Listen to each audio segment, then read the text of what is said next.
গ্রামের এক কোণায় ছোট্ট একটা কুঁড়ে ঘরে থাকতো রিজু নামের এক তরুণ। বাবা মা মারা গেছেন অনেক বছর আগে, রেখে গেছেন একটা ভাঙাচোরা জমি আর অল্প কিছু ঋণ।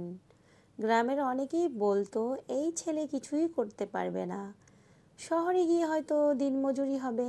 কিন্তু রিজুর চোখে ছিল অনেক স্বপ্ন।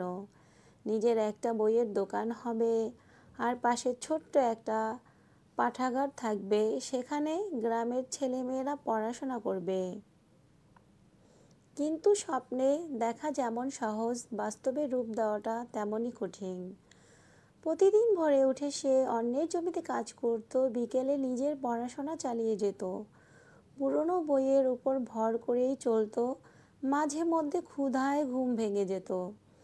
আবার কখনো পকেটে একটা টাকা না থাকায়ও বাজারের দিকেও সে ফিরেও তাকাতে পারত না, বা বাজার থেকে সে ফিরে আসতো কিছুই কিনতে পারত না। একদিন রিজুর জমিতে আগুন লেগে গেল। হয়তো কারো ঈর্ষা, হয়তো নিছক দুর্ঘটনা।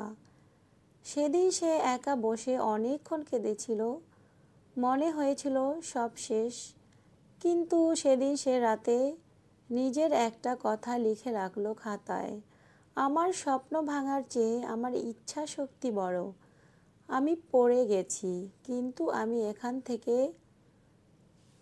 থেকেই উঠব।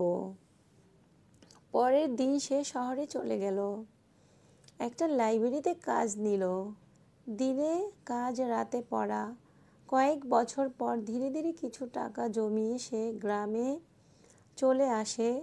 সেই ভাঙা ঘরের পাশে ছোট্ট একটা দোকান খুলল, নাম দিল ছায়া ভাঙা আলো।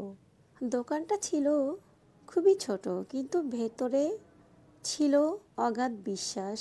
গ্রামের ছেলেমেয়েরা আসতো পড়তে, গল্পের বই নিয়ে যেত। আর রিজু বলতো, তোমরা যতবার পড়ে যাবে আমি ততবার বলবো তোমরা উঠে দাঁড়াতে পারবে। রিজু হয়তো বড় কেউ না, তার নাম হয়তো পত্রিকায়ও আসে নাই, কিন্তু তার মতো মানুষটাই সত্যিকারের স্ট্রং, যারা বারবার ভেঙে পড়েও আবার নিজের ভিতরের শক্তিকে নিজে জাগিয়ে তুলে উঠে দাঁড়াতে পারে। শুধু নিজের জন্য না, আশেপাশে পৃথিবীও সব মানুষের জন্য আলোকিত করার জন্য। তাকেই মানুষ বলে গণনা করা হয়। এটাই হচ্ছে রিজুর গল্প।